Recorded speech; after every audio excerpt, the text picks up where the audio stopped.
Our story today is called The Broaded Window. It was written by Ambrose Bierce. Here is Rakesh Burman with the story.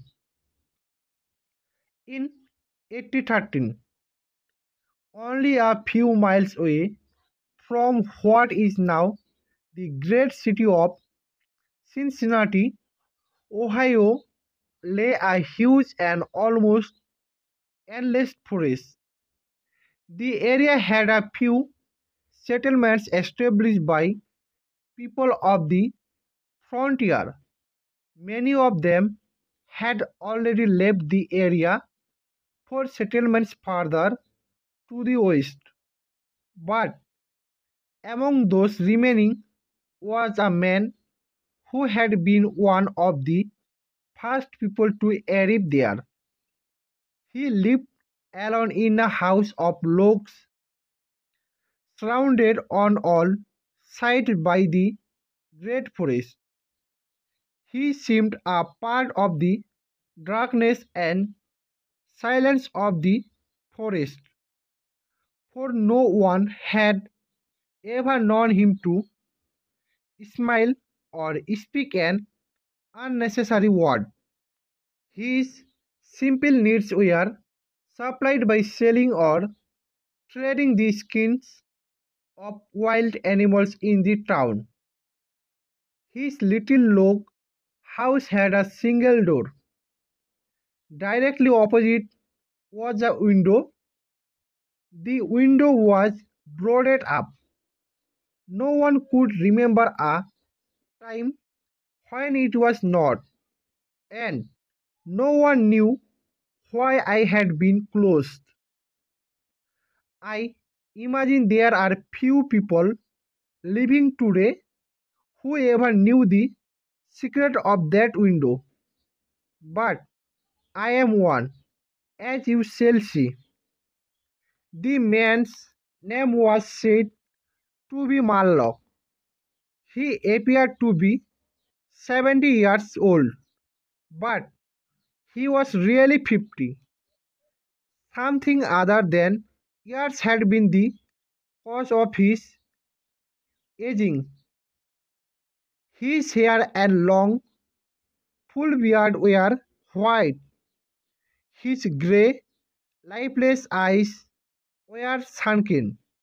His face was wrinkled.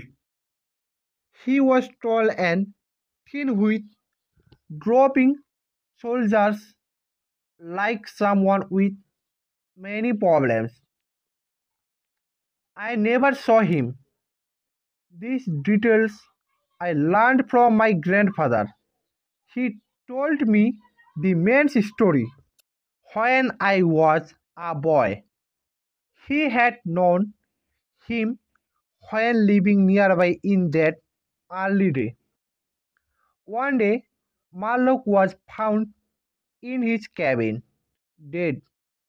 It was not a time and place for medical examiners and newspapers. I suppose it was agreed that he had died from natural causes, or I should have been told and should remember.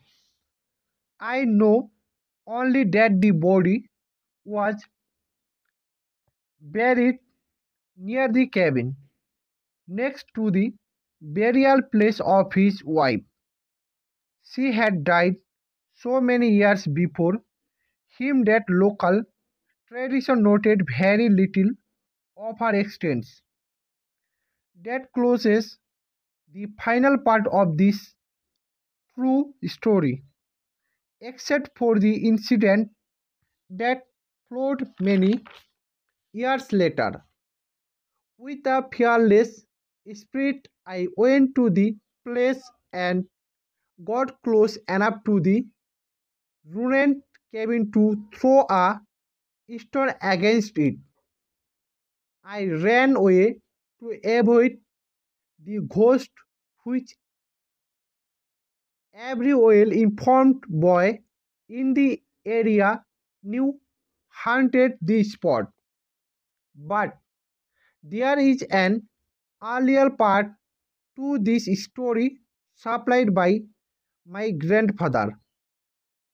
When Marlock built his cabin, he was young, strong, and full of hope. He began the hard work of creating a farm. He kept a gun, a rifle for hunting to support himself. He had married a young woman, in all ways worthy of his honest love and loyalty. She shared the dangers of life with a willing spirit and a light heart. There is no known record of her name or details about her. They loved each other and were happy. One day, Marlock returned from hunting in a deep part of the forest. He found his wife sick with fever and confusion. There was no doctor or neighbor within miles. She was in no condition to be left alone while he went to find help. So, Marlock tried to take care of his wife and return her to good health. But at the end of the third day, she fell into unconsciousness and died. From what we know about a man like Marlock, we may try to imagine some of the details of the story told by my grandfather. When he was sure she was dead, Marlock had sense enough to remember that the dead must be prepared for burial. He made a mistake now and again while performing this special duty. He did certain things wrong and others which he did correctly were done over and over again. He was surprised that he did not cry, surprised and a little ashamed. Surely it is unkind not to try for the dead. Tomorrow, he said out loud, I shall have to make the coffin and dig the grave, and then I shall miss her when she is no longer inside. But now she is dead, of course. But it is all right.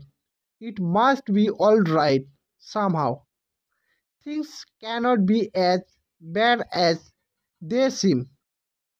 He stood over the body of his wife in the disappearing light. He fixed the hair and made finishing touches to the rest. He did all of this without thinking but with care.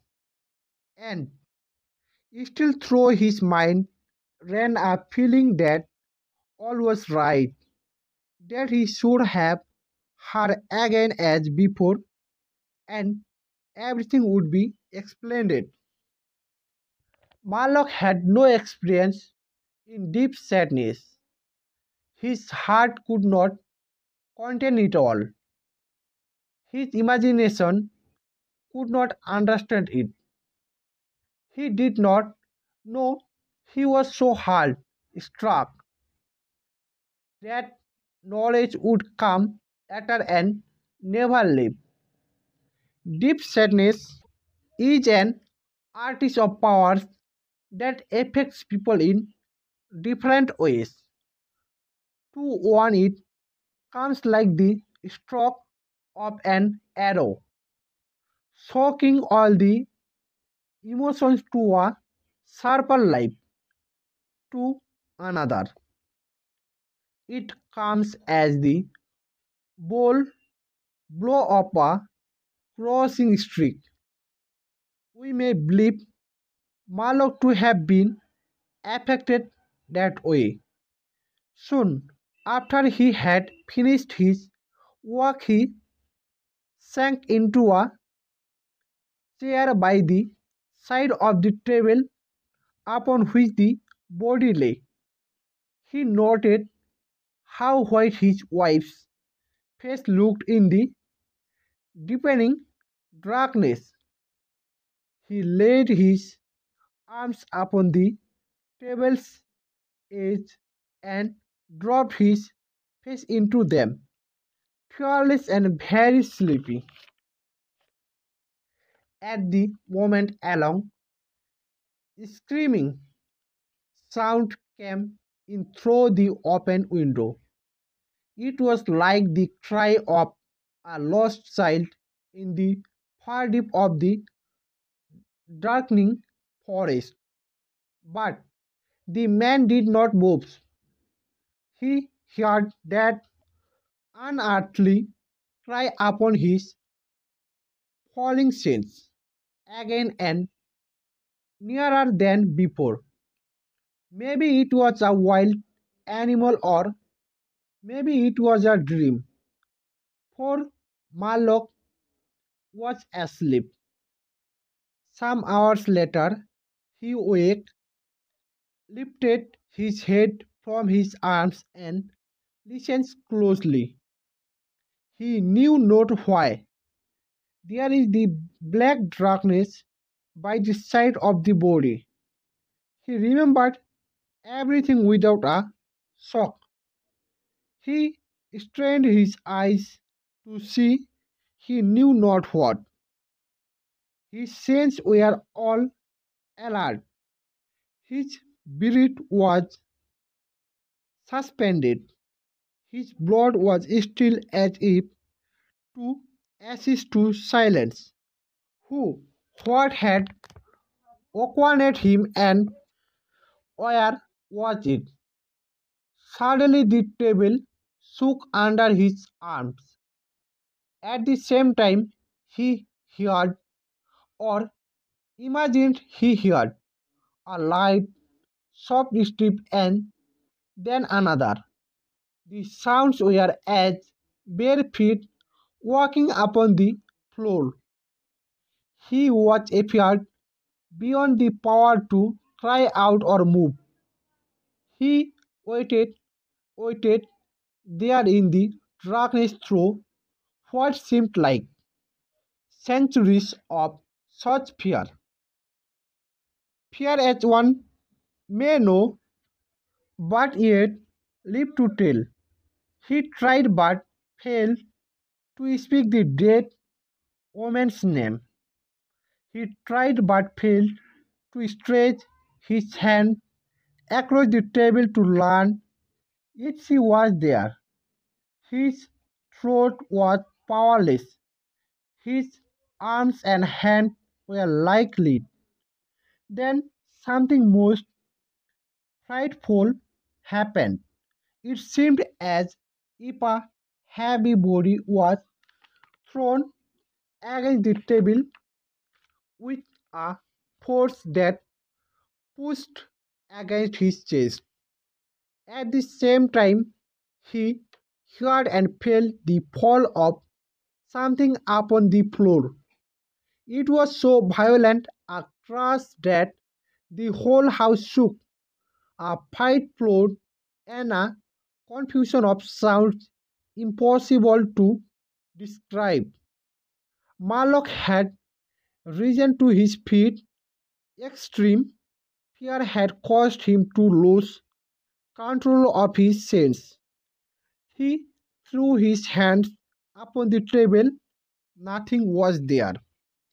There is a point at which fear may turn to insanity, and insanity is set to action. With no definite plan and acting like a madman, Marlock ran quickly to the wall. He seized his loaded rifle and, without aim, fired it. The flash from the rifle lighted the room with a clear brightness.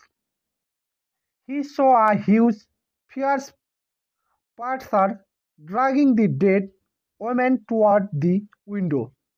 The wild animal's teeth were fixed on her throat. Then there was darkness blacker than before, and silence. When he returned to consequences, the sun was high and the forest was filled with the sounds of singing birds. The body lay near the window where the animal had left it when frightened away by the light and sound of the rifle. The clothing was ruined. The long hair was in disorder. The arms and legs lay in a careless way, and a pool of blood flowed from the horribly torn throat. The ribbon he had used to tie the wrist was broken. The hands were tightly closed, and between the teeth was a piece of the animal's ear.